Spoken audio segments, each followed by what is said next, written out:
During the Second Anglo-Boer War, that's 1899 to 1902, Cape Town had 3 prisoner of war camps.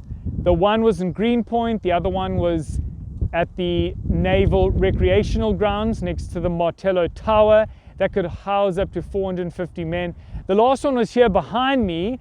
This is the Simonstown Golf Course. Obviously at the time it wasn't a golf course. It was the Bellevue Prisoner of War Camp, and it could house up to 1,900 men. You could imagine what it was like here. There was a fence that ran along here down to the beach, and this is where the men were housed. Now, this was a transit camp, which means that the soldiers were held here just for a short period before being sent off to islands like St. Helena Bay. Then at the end of the war in 1902, they came back to Bellevue Camp, which was right here, and they were held for a short period of time before being sent back home in by 1903. If you come down to Windmill Beach at low tide and you head to the point I'm going to show you, there's actually the remains of one of the posts of the fence. So let me quickly jump on a rock. You can see over there, just got hit by the water. Let me turn the camera around. There we go, you can see it there. So you can see that little sharp piece sticking up off the water. Let me try to get onto this rock one last time.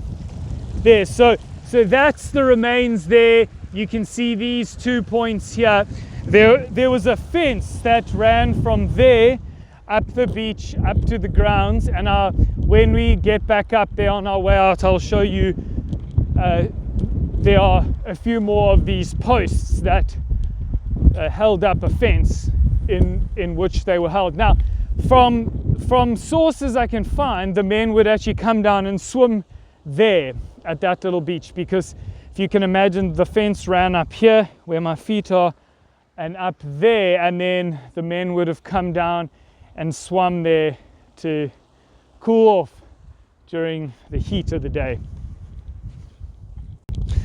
The fence ran up, and you can actually see behind this existing fence there's actually a rusted old steel pillar that held up the fence. So that over there is the remains of the prisoner of war fence at the Bellevue site, and there's actually another one just up there.